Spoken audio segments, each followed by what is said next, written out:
സ്നേഹമുള്ള സഹോദരങ്ങളെ, പ്രഭാതവന്ദനം.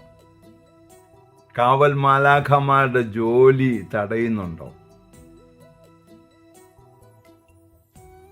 ഇന്നത്തെ സുവിശേഷത്തിലൂടെ നമ്മുടെ മാലാഖ ദൈവസന്നിധിയിൽ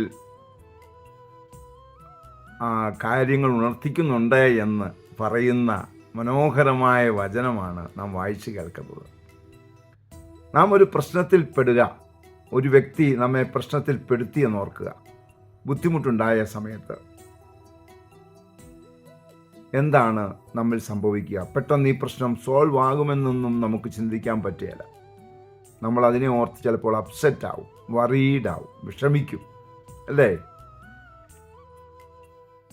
അതിൻ്റെ അർത്ഥം ഈ പ്രശ്നം നിന്നെ പ്രശ്നത്തിലാക്കിയിരിക്കുന്നു. നിനക്കത് പോസിറ്റീവായിട്ട് എടുക്കാൻ സാധിച്ചിട്ടില്ല.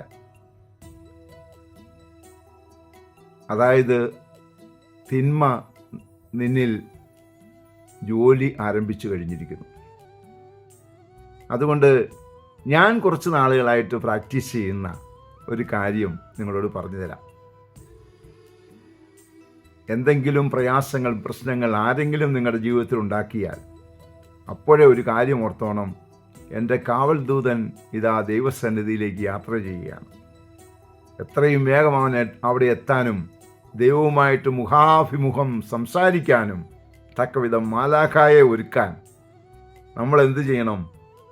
ആ പ്രശ്നത്തെ അല്ലെങ്കിൽ അത് കൊണ്ടുവന്ന വ്യക്തിയോട് ക്ഷമിക്കുകയും ആ സംഭവത്തിന് വേണ്ടി പ്രാർത്ഥിക്കുകയും അവർക്ക് വേണ്ടിയും ആ സാഹചര്യങ്ങൾക്ക് വേണ്ടിയും പ്രാർത്ഥിക്കുകയും ചെയ്യുമ്പോൾ നമ്മുടെ മാലാഖ, നമ്മുടെ ദൂതൻ ഇതാ ദൈവസന്നിധിയിൽ മുഖം കാണിച്ചു. അതിനുള്ള ഒരു വലിയ കൃപ നമുക്ക് ലഭിക്കും. അങ്ങനെയുള്ള കൃപാജീവിതം നയിക്കുവാൻ നമുക്ക് ഏവർക്കും സാധിക്കട്ടെ. പ്രാർത്ഥിക്കുന്നു. പരിശുദ്ധ അമ്മേ സഹായിക്കണേ. വിശുദ്ധ ഔസേപ്പിതാവേ ഞങ്ങൾക്ക് വേണ്ടി പ്രാർത്ഥിക്കണേ. പരിശുദ്ധാത്മാവേ എഴുന്നള്ളി വരണേ.